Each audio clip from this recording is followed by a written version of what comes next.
We are, as a people, inherently and historically opposed to secret society, opposed to secret oaths, opposed to secret proceedings, secret proceedings. No official of my administration, whether his rank is high or low, should interpret my words here tonight as an excuse to censor the news, to stifle dissent, to cover up our mistakes, or to withhold from the press and the public the facts they deserve to know.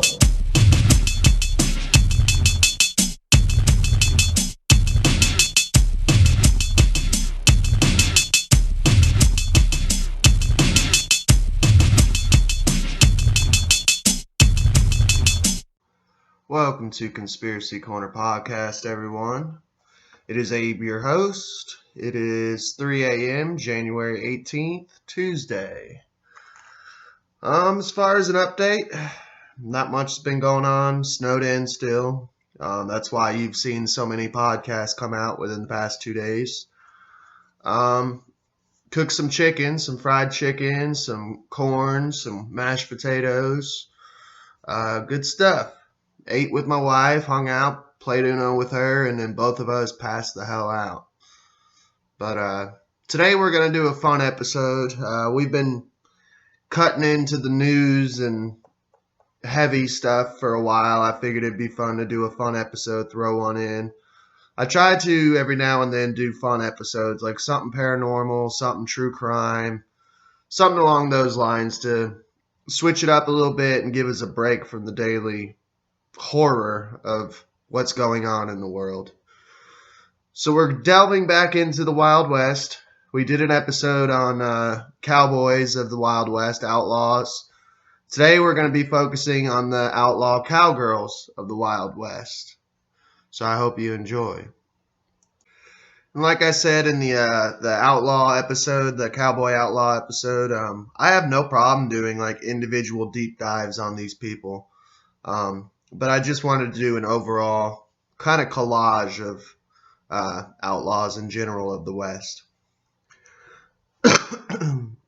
Now, this is Annie Oakley, the original American cowgirl, wowed audiences with her sharpshooting, and her most notable trick remains an eerie sign that she's still around. Nicknamed Little Miss Sure Shot, Annie Oakley's astounding marksmanship was one of the main attractions of Buffalo Bill's Wild West shows. At 30 paces away, she could hit a dime, knock the ashes off a cigarette, or snuff out a candle flame with a flurry of her speeding bullet. Her most famous trick shooting, a hole in a playing card tossed in the air as it fluttered to the ground, remains her supernatural calling card to this day. Oakley's skills were born out of necessity, the sixth of 9 children in a poor family.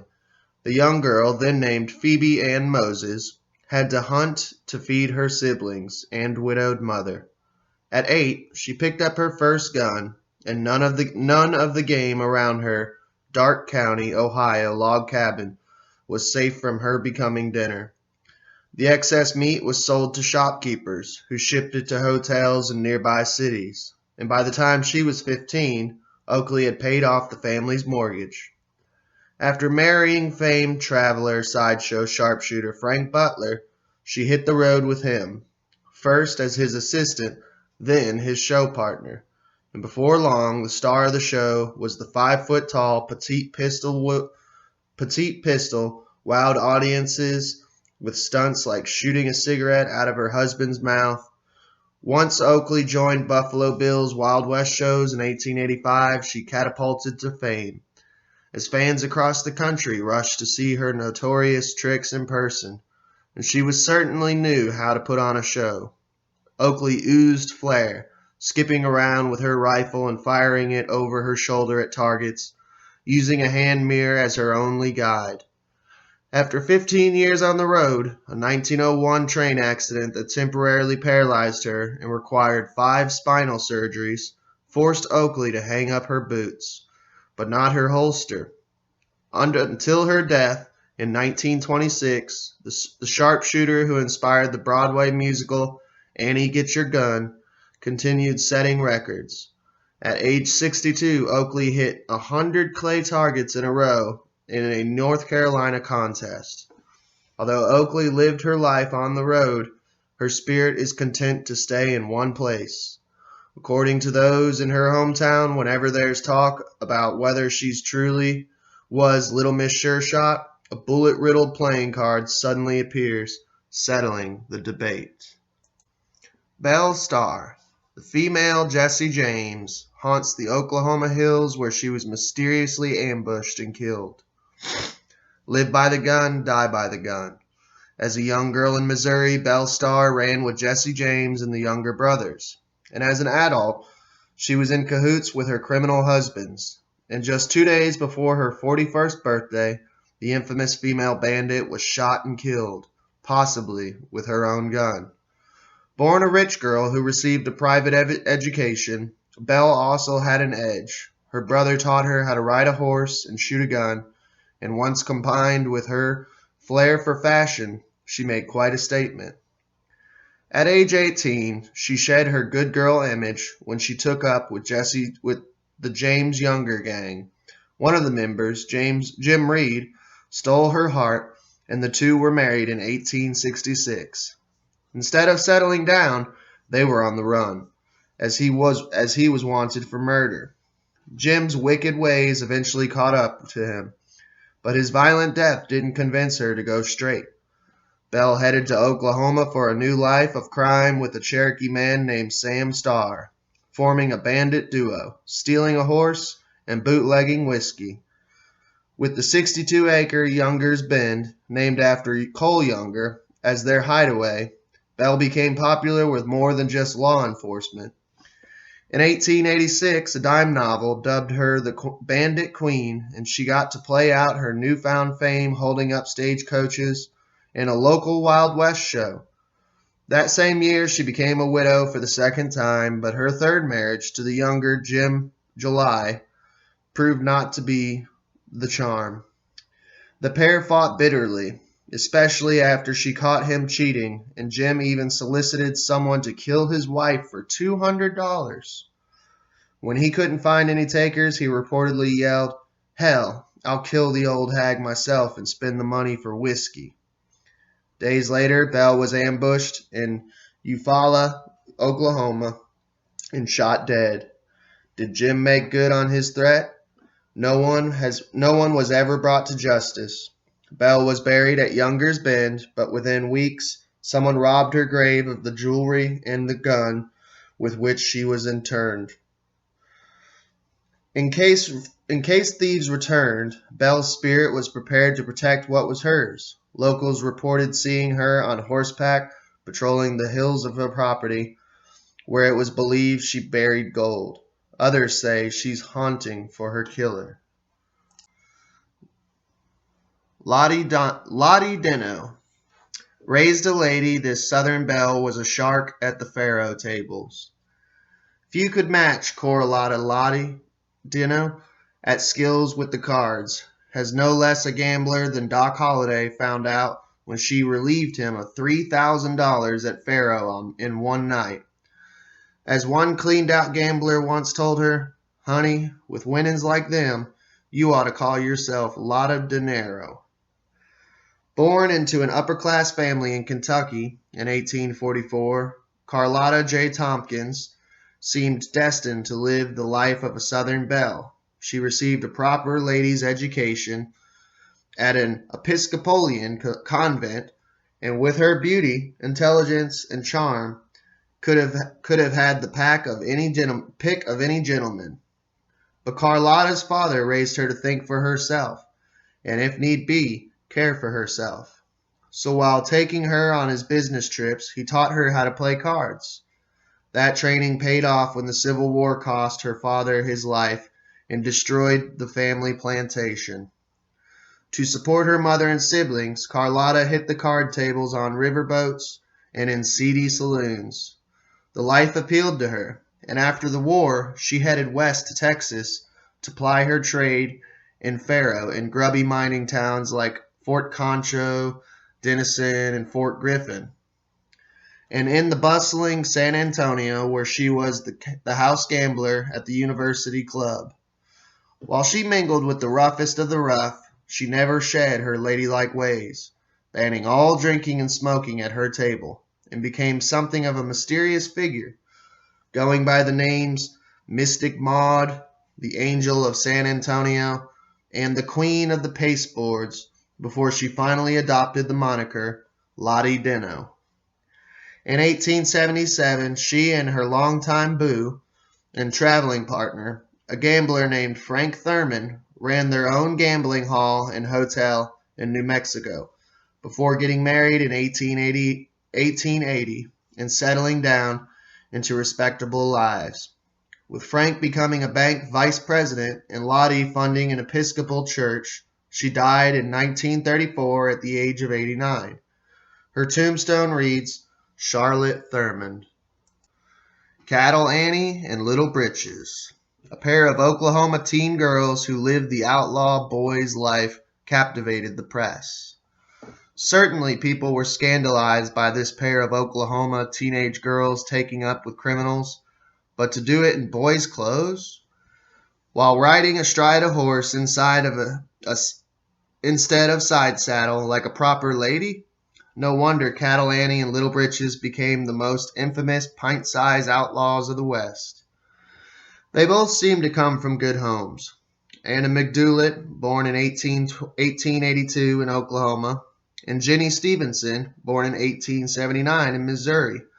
But by the time they were 13 and 16, respectively, the girls had ventured into a life of crime, selling liquor to Indians and getting friendly with tough characters. At a community dance in 1894, Annie and Jenny, charmed members of the Doolin gang, and joined the outfit, carrying rifles and six guns as they served as lookouts during bank heist. Soon the press picked up on the exploits of the young guns in Oklahoma and Kansas, making them as famous as they were wanted. For a time, the two stayed one step ahead of the law, with Little Britches once getting caught but sneaking past a guard and riding off on the marshal's own horse. On the afternoon of August 18th, 1895, Bill Tingham and Steve Burke tracked the girls to a farmhouse in Pawnee, Oklahoma, where they were greeted by gunfire from a Winchester sticking out of a broken window. Tingham went around to the back and was met by more gunfire from Little Britches' pistol as she tried to ride away. The marshal shot the horse out from under her and suffered fingernail scratches while subduing her. Out front, his deputy managed to grab Cattle Annie as he climbed out a window. Sulky and contrite at their trial, the girls were sent off to Massachusetts to do their time, Annie to a reformatory, and Little Britches to a prison. Both were paroled early, after about 3 years, and disappeared from the headlines. Annie may have wound up back in Oklahoma, married to a painter contractor, and working as a bookkeeper under the name Emma McDoulet Roach. Dying just shy of her 96th birthday, Little Britches was said to have gone to Tulsa, where she married a third time. Charlie Parkhurst, the toughest one-eyed stagecoach driver in the West, also held the deepest secret. Visit any Northern California dive bar off the beaten path, and you just might get a glimpse of a little old guy in a big hat with a nasty-looking bullwhip darting in the shadows. The locals will tell you that this is probably just six-horse Charlie Parkhurst, nothing less than the greatest stagecoach driver who ever lived, and who just happened to keep a lifelong secret. Charlie was born a woman. Born Charlotte Parkhurst in 1812 and raised in an orphanage in Lebanon, New Hampshire, the young girl came to favor boys' clothing and lived a boy's life, tending to horses in the stables. Running away from the orphanage at age 12, Charlotte became Charlie and lived the rest of her life as a man whose one true love was horses. Charlie worked as a stagecoach driver in Massachusetts, Rhode Island, and Georgia. Then, in the late 1830s, Charlie caught gold fever and headed to California, joining the gold rush. Over the following 3 decades, Charlie earned the reputation as the most skilled and fearless of the stagecoach drivers, careening over the rocky terrain of Northern California and Nevada behind 6 thundering horses, cursing, snapping his whip, spitting tobacco, and taking the occasional 6-gun shot at a bandit foolish enough to demand Charlie's strong box. At 5 feet tall, Charlie was small but full of nerve and resource, as Munsey's magazines wrote, and deadly accurate with a whip. Admirers swear that Charlie could slice open an envelope with the whip from 20 feet away or knock a cigar out of a man's mouth. Wells Fargo was so impressed with his skills that it gave him a watch and a gold solid chain. 2 decades at the reins, to say nothing of the drinking and smoking, sent Charlie into retirement in the town of Watsonville. He died of throat cancer at the age of 67 in his cabin in 1879. When his body was laid out for burial, his secret was revealed. The discovery of her true sex became a local sensation. According to the Los Angeles Times, the New York Times also picked up the obituary with the headline, 30 years in disguise, a noted old California stage driver discovered after death to be a woman. Hard living and hard trails may have slowed Charlie down near the end, but he never lost his love of stagecoach driving or his taste for whiskey, which is why local legends speak of Charlie's ghost in checkered shirts, stained jeans, and a 10-gallon hat seeking one last round. Pearl Hart, one of the last stagecoach robberies, was committed by one of the least likely bandits. In 1899, a stagecoach was rumbling through Cane Springs Canyon, Arizona, when it was confronted by 2 armed bandits. The startled passengers handed over their cash and weapons, and then got a second jolt when the papers revealed one of the assailants was a woman. Pearl Hart escaped an abusive marriage at 22 for the wilds of Colorado. After bouncing around as a singer, cook, and possibly a prostitute, indulging in morphine, cigars, and booze, she pulled off her only heist with Joe Boot. Pearl cropped her hair short and wore men's clothes for the holdup along one of America's last routes, which had gone so long without incident the stagecoach didn't even have an armed guard riding shotgun. The duo got away with $431.20, but later returned $1 each for food, a kind gesture that got them arrested. As the only woman at the Yuma Territorial Prison, the Bandit Queen was a media sensation and pardoned by the governor. Baby Doe Tabor. From rags to riches and back to rags, this socialite now haunts an old mine. Way up in the Rockies, it was a far fall from grace for the beautiful mistress of a millionaire, mine baron scandalized in Denver society. A lonely death in a shack. After the end of her marriage to Harvey Doe, the beautiful Elizabeth McCourt moved to the 10,000-foot elevation boomtown of Leadville, Colorado, where she became the kept woman of the very rich and very married Horace Tabor, who made a fortune from the matchless mine. During their open affair, Horace showered his baby Doe with gifts and put her up in luxury Denver hotel suite until he left his wife and married her. Soon after, he was ruined by financial panic of 1893. He died in 1899, leaving her penniless. For 30 years, Baby Doe lived alone in the supply cabin of her husband's mine site until 1935, when the 81-year-old was found frozen to death. Today, her voice still echoes through the property, which is now a museum. Laura Bullion. The Wild Bunch has a soft spot for the outlaw lover with her own grit. They called her the Rose of the Wild Bunch, an outlaw sweetheart who could hold her own robbing trains with Butch Cassidy and the Sundance Kid's outfit. Quote, "She is cool, shows absolutely no fear," a detective once said of Laura Bullion, whose romances brought her adventure and prison time. Born between 1873 and 1876, she landed in the outlaw haven of Knickerbocker, Texas, where at 15 she began a relationship with Will Carver, who robbed trains with the Ketchum gang. When he took up with Butch and Sundance, Laura followed, helping fence cash and loot for the group, and falling for Ben, the tall Texan, Kilpatrick. After a 1901 train robbery, they fled to St. Louis where Ben was arrested. A key in his pocket led detectives to the Lacklead Hotel, where he found Laura with $8,500. Serving 3.5 years, she spent the rest of her life in Memphis as a seamstress. Stagecoach Mary, the first black woman mail carrier, had a rough exterior and a warm heart.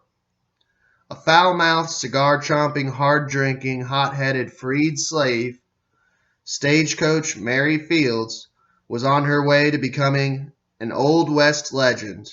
Had she not added to her renown with a late-life career change that made history.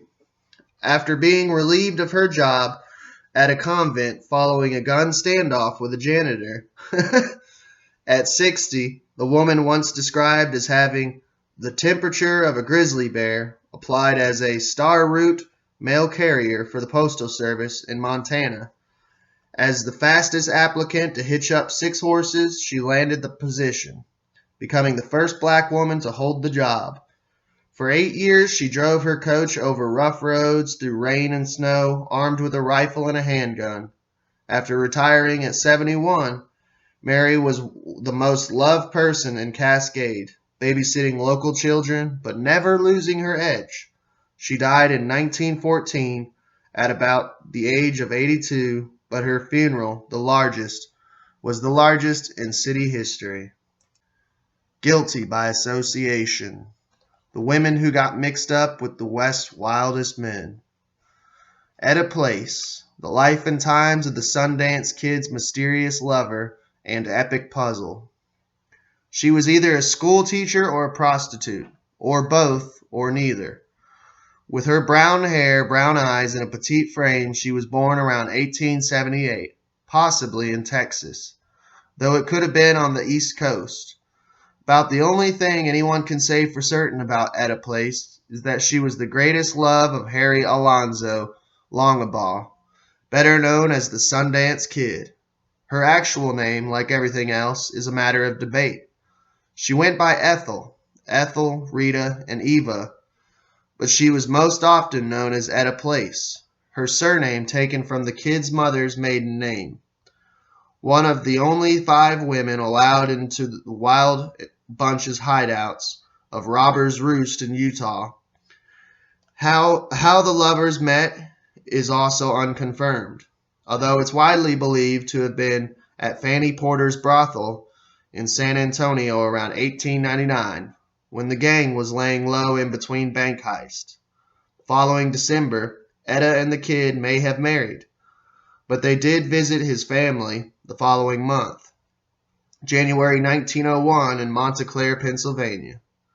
From there, the couple definitely moved on to New York City, where they bought up a lapel watch and a stick pin at Tiffany & Company, possibly wedding gifts, and posed for a now famous photo together in Union Square studio.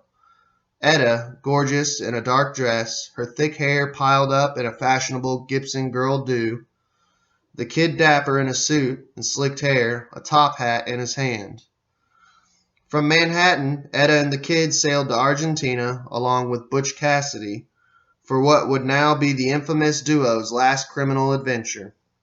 Etta and the Kid may have visited the United States at least 3 times with the Pinkerton Pinkertons hot on their trail, but never catching them. Before Butch and the kid were killed in a gun battle in Bolivia in 1908, what became of Etta after that is as mysterious as the rest of her life. Ann Bassett, the beautiful free spirit, loved Butch Cassidy and was just as wild herself. Raised on a ranch, Ann Bassett could ride almost before she could walk. Along with her sister Josie, she roped cattle, shot guns, and hung out with her father's outlaw friends. Although the girls were sent to boarding school in the hopes they'd turn out into ladies, the pair ended up in the arms of feared and violent train robbers of the West. Pretty and free-spirited, the sisters romanced wild bunch bandits, starting with Queen Anne's teen fling with leader Butch Cassidy, while Josie hooked up with Elsie Lay. When Butch was sent to prison, Anne moved on to Ben Kilpatrick, and Josie started seeing Will News Carver. In a bizarre love triangle, Josie then turned her affections to Butch, until he went back to Anne. By the turn of the century, however, most of the wild bunch had scattered or were killed or jailed, and the sisters returned to life as ranchers, but for Anne, it was a bit more colorful. She was arrested for cattle rustling, but found not guilty at trial, and married twice. Her second husband, cattleman Frank Willis, was so in love with Anne that when she died in 1956, he couldn't bear to fulfill her wish of scattering her ashes. He kept the urn in his car until he died in 1963. Rose Dunn, the Rose of Cimarron, provided kindness, love, and bullets to her outlaw boo. Her bandit lover, George Bittercreek Newcomb, cornered and taking fire from the posse of U.S. Marshals, Rose Dunn sprang into action. She grabbed 2 ammunition belts and a Winchester rifle and ran through a hail of bullets to his aid. The teenager loved fiercely and unconditionally in a Beauty and the Beast tale with an ironic and bloody ending. Born in Oklahoma, Rose grew up with a pair of troublemaking brothers who taught her to shoot and ride and introduced her to their outlaw friends. Among them, Newcomb, only 14 or 15 when she fell head over boot heels for the mustached bank robber, nearly twice her age. She stuck by him through thick and thin, mostly thick. While Newcomb was on the run with Bill Doolin's wild bunch, Rose went into town for food and supplies for the gang, who called her their Rose of Cimarron. With a $5,000 bounty on Newcomb's head, Rose spent 2 months on the run with him until a pair of hunters tracked them down to Norman, Oklahoma, and killed him in a shootout. When the smoke cleared, it turned out the killers were none other than Rose's brothers. For the rest of her life, she faced accusations that she set Newcomb up, but her brothers denied it, and Rose never faced any criminal charges. And for a little bonus to finish this episode off, here are the madams and prostitutes of the Wild West. The pleasure was all theirs when it came to peddling the female body. Fanny Porter. The British import operated the best little whorehouse in Texas. After a long week of riding and robbing, there was no place like the Wild Bunch would rather be than the sumptuous environs of Madame Fanny Porter's brothel. Renowned as the best in the West, her place in San Antonio's red light district offered cold champagne, plush carpeting, silk sheets, and the prettiest girls this side of the Mississippi. Widowed as a young woman by the late 1800s, British-born Fanny became the proprietor of a boarding house. That took in clients by the hour. Her brothel offered not only class and style, but discretion for VIP customers, most famously Butch and the Sundance Kids. And a few of her ladies found relationships with their bandit tricks. As the era of the outlaw waned and local opinion of prostitution soured, Fanny got out of the business and fell off the map. She either married a rich man, returned to England, or died in a Texas car accident. As for her brothel, it was sold in 1914 to nuns who used it as a daycare center. Dora Dufran. Quite simply the most legendary madam, she coined the word cat house. In 1934, Dora Dufran was buried next to her husband in Parrott in Mount Moriah Cemetery in Deadwood, South Dakota. A fitting final resting place for the colorful proprietor of Diddlin' Dora's, advertised as a place where you can bring your mother, though no man likely ever did.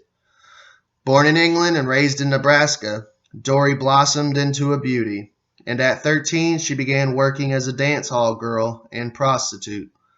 2 years later, the gold rush brought her to Deadwood, where she opened a brothel dedicated to finding the prettiest, best dressed, and most hygienic girls, who in turn considered the madam a mother figure. Dora is credited with coining the word cat house after a mule driver delivered a bunch of cats to control the brothel's rat population. With the assistance of her businessman husband, Dora expanded into several towns in South Dakota and Montana, well into the Depression era, when she died at 60 years old. The Black Hills pioneer remembered her in a winking obituary as a noted social worker. Molly Johnson. The queen of the blondes never ran out of ways to scandalize. Molly Johnson cared about a lot of things, mostly her famous blonde hair and money. But what people thought of her was not one of them. When she wasn't throwing grand dances, the madam was staging promotional buggy races between her 3 favorite working girls. Born in Alabama, Molly traveled west and began working as a prostitute, perhaps as early as 15 years old. The 1870s gold rush lured her to Deadwood, South Dakota, where she stirred controversy by marrying a black man. Even more scandalous, the queen of the blondes kept turning tricks before running her own house. She faced direct competition from Dora Dufran, but the low supply of working women combined with a high number of men meant there was plenty of business to go around. Arrests for selling liquor without a license were only minor inconveniences. But when fire swept through the town, it leveled Molly's house. She built a new one, and it too burned in another fire. As business ebbed in 1883, she left Deadwood, vanishing into the mist of legend. Madam Mustache. The card-dealing prostitute and businesswoman tickled the West with her facial hair. A sheep herder, while in pursuit of his avocation, discovered the dead body. So begins the biggest story of 1879 in California's Bodie Morning News, reporting on the sad ending of one of the more curious Old West madams. Eleanor Dumont emerged out of nowhere in 1849 as a card dealer in San Francisco who flirted with the men at her 21 table to boost her tips. She bounced around gambling and dealing until something strange happened. She sprouted hair on her upper lip, earning her the nickname Madam Mustache. By the 1860s, she became a popular madam in the rollicking Montana mining hamlet of Fort Benton, brazenly advertising her girls by driving them around in town in carriages.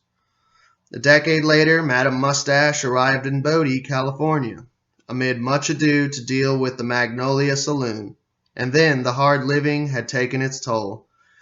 And one day, at age 49, she walked a mile out of town, wrote a note saying she was tired of life, downed a bottle of morphine, rested her head on a rock, and closed her eyes forever. But that's it for this episode. I hope you all enjoyed. Please like, share, and subscribe. And you can check us out on Breaker, Google Podcasts, Radio Public, Spotify, and Anchor. And you can also check us out at Conspiracy Corner Podcast on YouTube.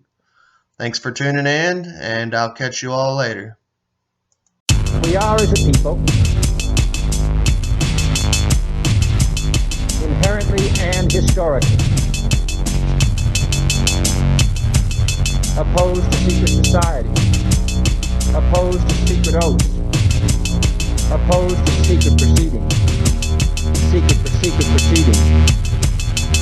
No official of my administration, whether his rank is high or low, should interpret my words here tonight as an excuse to censor the news, to stifle dissent, to cover up our mistakes, or to withhold from the press and the public the facts they deserve to know.